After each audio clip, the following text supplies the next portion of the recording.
Good morning and welcome to Forefront. I'm Ken Gullette. This morning marks the beginning of a special project here at News 4, a project that we hope will open some eyes, change some attitudes, ease some feelings of hate and fear, but it's also a project that can only end in a feeling of tragedy and loss. My guests today are Beth Wehrman, the Executive Director of the Quad City AIDS Project, and the focus of this special project, Robb Dussliere, a Rock Island man who has AIDS. I'd like to thank you for coming on the program. Thank you. And starting this project with us. Starting this week, we're going to be featuring Robb in a series of reports to show what he is going through living with and dying from AIDS, as cold as that sounds. Robb, this was partially your idea. Why are you so willing to be public about an illness that so many people try to hide? Probably for just that reason. Until people understand this disease, there's always going to be prejudices against the people that have the disease. So I think it's very important that there's an atmosphere where you can talk about it in the public. Mm-hmm. If our viewers have seen the movie Philadelphia, it parallels your own life a little bit. How does it do that? Mostly in the problems that he had with his job and losing his job for that reason. I lost a job in 1988 because the company found out about my status with HIV. They were a self-insured company. They were ignorant about the disease at that time, so there was a lot of fear that one or two people that were HIV positive would eventually get full-blown AIDS, and that would be a huge expense to the company. And how did that situation resolve itself? We resolved it by, I filed a suit against them, and through the lawsuit they have changed their company's policies and procedures to add homosexuality to the policies as acceptance, and also they have to donate a large portion of money to the Colorado AIDS Project every year. Beth, when did you first meet Robb? November of last year, when he came home around Thanksgiving time. Mm-hmm. Now, as Executive Director of the Quad City AIDS Project, you probably meet people all the time, some people that eventually die, and that has got to take an emotional toll on you. How do you handle that? I do what I do because of my faith, and it's kind of a calling rather than just a job, and that's what I draw upon.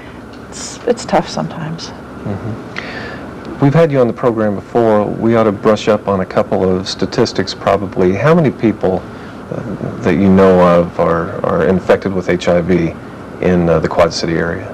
Do you know? In the Quad City area, known HIV positives are somewhere around the 150. And those are the ones that know what their HIV status are and that we know of. There may be as many as 3-4 times that we don't know. Mm-hmm. And how many people that you know of have died of AIDS here in the past year? Since July, I think we're at about 20. Since July? Yeah. How many of those do you come in contact with? Do you counsel and help? All of them. All of them? And how many do you have now as part of the AIDS Project that you're helping or counseling?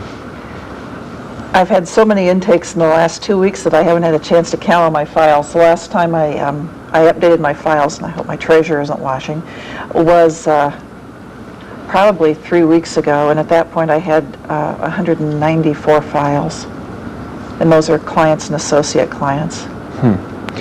Why did you and Robb decide to take his story public? You and Robb appear before groups and speak about the issue. Why did you decide to do that? I think it's real important. I moved back here in November from Denver, and it scared me when I came back here and realized the ignorance about this disease in this area, and it's real important. I've done it. I do it somewhat for selfish reasons because it's always better for you to talk about it than it is to hold it in. Excuse me.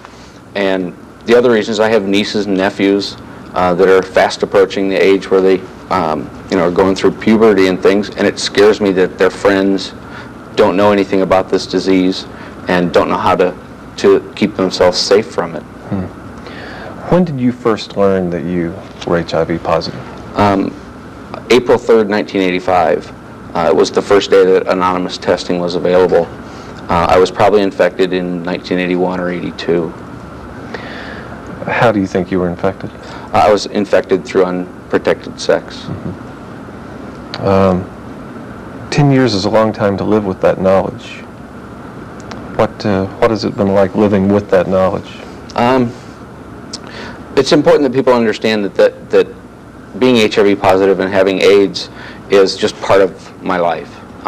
Right now it is the focus with working through the AIDS project and things, but up until November of last year I worked a full-time job and did all the things that that normal healthy people always do. And you don't do a full-time job anymore? You No. work with the AIDS project? Yeah, it's a full-time job, but it's on a volunteer basis. How were you told you were positive? I went through the health clinic in Denver. You went in, you had a very short questionnaire at that time, so they could track what risk groups you might be involved in. I waited 2 weeks, went back, and was told that I was HIV positive, and then they had very little counseling and suggestions at that time because the disease was so new. It was still in its infancy. Now that's changed a lot. You go in, you answer quite a few questions, with the exception of giving your name or address. They ask what city you live in so they can keep track. And it's about a 45-minute interview process. And then you go back in, you're a number. Even if the people at the health department know you, they won't call you by your name, they'll call you by the number. You wait 2 weeks, go in and to get your results, and then there is counseling. They tell you which doctors are up on the virus in this area. They connect you with the AIDS project if that's the avenue that you want to go, which everybody should that finds out they're HIV positive. What went through your mind when they said you were positive? When I found out I was positive, this was a disease that was a death sentence. Most people at that time that found out they were HIV positive were finding out because they had these weird illnesses. So they were finding out at the same time that they were HIV positive that they had full-blown AIDS and possibly a short time to live. It's different now because we know that people can live a lot longer with taking care of themselves. So were you initially horrified? How did you react? How did you deal with it? Yeah, it was real scary. I had just spent a lot of time with a friend that died from complications caused by AIDS, and it was real scary. It was very frightening. I've learned from that. There's 7 stages that you go through in a grieving process when you lose a loved one, and basically when people find out they're HIV positive, they go through the same stages with themselves. Would it be the same as being told you had terminal cancer or something like that, the same stages? I would guess they'd be similar, except people aren't afraid to admit that they have cancer and that they're living with cancer. A lot of people are still afraid to admit that they're HIV positive or living with AIDS. What do people go through when you deal with them, Beth? You frequently hear it referred to as a roller coaster, and those stages aren't something that you go into and then go into the next one and the next one and then it's over with. People go through one stage, then it may change and they may drop back to that one. So it's a real it's a constant readjustment process. And from what I can gather after being around this for 3 years, it's not just like a roller coaster, but it's kind of like a tilt-a-whirl that's on a roller coaster path, because you're whirling and going up and down at the same time. All right, we'll be back in a moment to talk more about living with AIDS and about Robb's life. Stay with us. Welcome back to Forefront. I'm Ken Gullette, and today I'm talking with Beth Wehrman, the Executive Director of the Quad City AIDS Project, and Robb Dussliere, a Quad Cities man who is living with AIDS. Robb, when did you find out that you had developed full-blown AIDS? I found out in October of last year. I started with a dry hacking cough, and eventually it just worked itself into pneumocystis pneumonia. So I was hospitalized for about 4 days, and that's one of the telltale signs that you've gone from just being HIV positive into full-blown AIDS. Now, they say that full-blown AIDS happens when the T cell count drops below a certain number. Is that what happens, and what does that mean? Most healthy people have between 8 and 1,200 T cells. What the T cells do is they fight off infection in your body. When you drop below 200 T cells and have had the occurrence of one of 22 different opportunistic diseases, most with names that are real long, then you're diagnosed as having full-blown AIDS. So healthy people have between 8 and 1,200 T cells. Mm-hmm. And how many do you have now? I just had my T cells done about 3 days ago, and I had 4. Now, a week ago, you told me you had 7. Mm-hmm. That was a test in January. They're finding that the T cell count is not always a real accurate as to how healthy you are. I think I'm a good example of that. I should be in the last stages of the disease right now, but I feel very healthy. Well, you look very healthy. Well, thank you. I appreciate that. And no one would ever think you were ill. And that's important for people to know. You can't tell by looking at someone that they're HIV positive or that they have full-blown AIDS. And that's one of the dangers too, isn't it? It is. It is one of the dangers. It's real important that people take care of themselves. You know, in dating situations, it's up to you to protect yourself. Now, you were recently also diagnosed with a form of cancer? Yes, Kaposi sarcoma. In the movie Philadelphia that we referred to earlier, Tom Hanks's character, the purple splotches that he had on his skin is Kaposi sarcoma. And I've just had one instance of it. They biopsied it to make sure that that's what it was, and I haven't had any problem with it since. And what kind of illness is that? How does it progress? The thing that's real different about HIV and AIDS is that it's different in absolutely everyone. We had talked about, we lost 2 of the people from our group, our support group last week. Both of them had higher T cell counts than I did, and yet they were very sick. So it's different in everybody. Beth, how do different people handle the illness? Robb seems to be handling it very well. Does it vary just as any illness would? Yeah, I think that varies as much from person to person as the illness itself does. It's one that you just can't judge by knowing one person what the next person is going to be like. Some people are very angry and refuse to even think about it. Others are very proactive. Others just do their thing every day and ignore the fact that it's there. Everybody's very different. When you two go out and speak to groups, what is the main message you're trying to get across? You don't have to contract this virus. It's a behavioral linkage, not a who you are. It's what you do. And I think that's one of the primary messages, and the other is, finish my sentence, Rob. I'm not exactly sure how you want to be treated. Yeah, we talk a lot about people have questions how I'm treated by other people, and it's just real important that if you've known this person for a long time and you've been friends and you hugged each other, it's still okay to do that. People that are HIV positive and that have AIDS, most people aren't looking for sympathy. They may be looking for a little compassion and understanding. But it's good for people that are infected with this to talk about it also. So don't be afraid to ask questions of people. That was one of my next questions too, but how did your family handle it? I say fortunately, but it's either unfortunately or fortunately, depending on how people want to look at it. But they found out the same time that I was gay, that I was HIV positive. It made the gay part of the issue not real important for a long time. So we dealt with the the HIV positive issue. It's been very,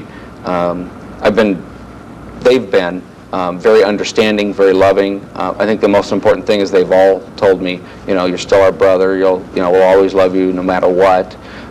You're still our son. We love you no matter what. There was some fear in some of the relatives at first because the disease was not real well known. It wasn't that still when the stories were going out about mosquitoes and toilet seats that you could contract it that way. Once everybody had the facts, then they understood that I could be around their kids and around them without putting them in any risk. How long after you found out you were HIV positive did you tell your family? It was about 3 or 4 months later. My dad came out, and he was a fishing buddy of my roommate's in Denver, and David was real sick and dying from AIDS. So we told my dad, and my dad in turn went and talked to the parish priest, and he was there when they told the rest of my family. All right, we're going to take a quick break. We're going to be right back. Stay with us.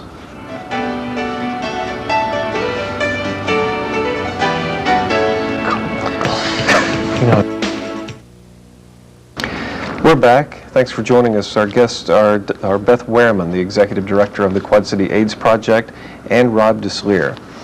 Robb, I saw, I can address this to both of you, I saw a report on 60 Minutes a week or two ago that they fear that some of the gay community is becoming more lax in safe sex for some reason, and that they're afraid that there's going to be another epidemic or another wave through the gay community. Right now, it's the heterosexual community that is seeing the fastest increases. Is that true, Beth? Right now it's teenagers, women, and especially Black and Hispanic. So those are the fastest rising groups. I think that the fear amongst the gay community is that many of the older folks who have seen this disease and who know what it does, either they continue to practice safer sex or they become fatalistic. But it's the younger folks who haven't seen a lot of this and it's not really as real for, and they're the primary group that they're concerned about, I believe, in the gay community. Mm-hmm. Do you think heterosexuals have ignored it for a long time and felt that it couldn't happen to them because it was primarily for a while a gay disease? I think that's part of it, and I think that people just didn't ever think that it would hit this close to home. And until people like Robb go out and put a face on it, it's real easy to ignore it. But once you have someone that you've looked in their eyes, you've heard what they've had to say from their heart, it's very difficult then. And a lot of the heterosexual transmission is related to injecting drug use, and that is still on a rise. So there are a lot of complications. And the age range of the people in the Quad Cities who are positive? Anywhere from toddlers to in their 60s. So it's almost playing Russian roulette if you don't engage in safe sex? Absolutely. Robb, you say your attitude keeps you healthy. I'm a firm believer in that. How do you keep your attitude up? Part of when I was going through the process of dealing with this disease, I learned that getting frustrated about things that you think need to be changed but you can't change doesn't do you any good at all. So if there's something that I want to change or feel needs to be changed, I'll try and do that. If I don't succeed at it, then I don't worry about it anymore. I also feel that removing as much of the stress from my life as I possibly could is why I'm still as healthy as I am. Mm-hmm. I think it's a very important factor for living with HIV is to minimize the stress in your life. And how have you done that? Mostly by talking about this, by not being afraid to talk about it, and also by not worrying about things in the past or worrying about things in the future. Recently, it was bothering me what I was going to do for my funeral, so I went and took care of that. It's something I don't worry about anymore, so I've removed the stress by going and doing the arrangements for my funeral. Mm-hmm. So was it difficult to get started on that too? Some of the things that were difficult was the different rules and regulations that the church has on burial or cremation, things like that, getting around the stumbling blocks that the church has put on for some reason or another. When you say the church, the Catholic Church? Yes, the Catholic Church. Grew up a Catholic kid? Sure did. Okay. Has that had an impact on how you've handled this? Yes and no. It's very hard to. It was very hard for my parents because in the Catholic Church they teach that being gay is wrong and that there's something wrong with that, and I believed that for a short time until I dealt with my own feelings, and being gay is only a very small part of who I am.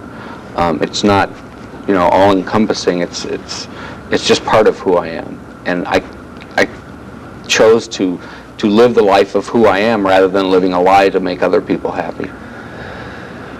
It isn't many of us this early in life. You're 32 years old? 33. That have to take a look at eternity. We don't often have to do that so early. How has it changed your philosophies? What do you think about life? The little things are more important. Possessions and monetary things aren't real important anymore. Family and friends. The springtime, around here, a sunny day is real nice, which doesn't happen very often. So you try and get out and enjoy it as much as you possibly can. How about death? I'm not afraid to die. I believe that there's something else out there. I'm not sure what it is. Hopefully it's meeting all the friends you had here that you've lost. But I'm not afraid to die. I'm not saying I want to or I'm even ready to. I think that you can get as ready as you possibly can mentally. But I'm not ready to die and be away from my family, and I know how it affects people when they lose a son or a brother. So I don't look forward to my family having to deal with that. You and Beth are available to speak to groups in the area.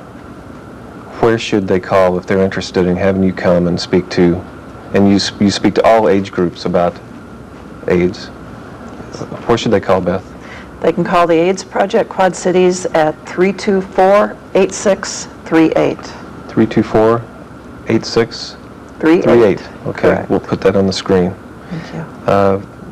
We'll be back in just a moment with a final word. Stay with us.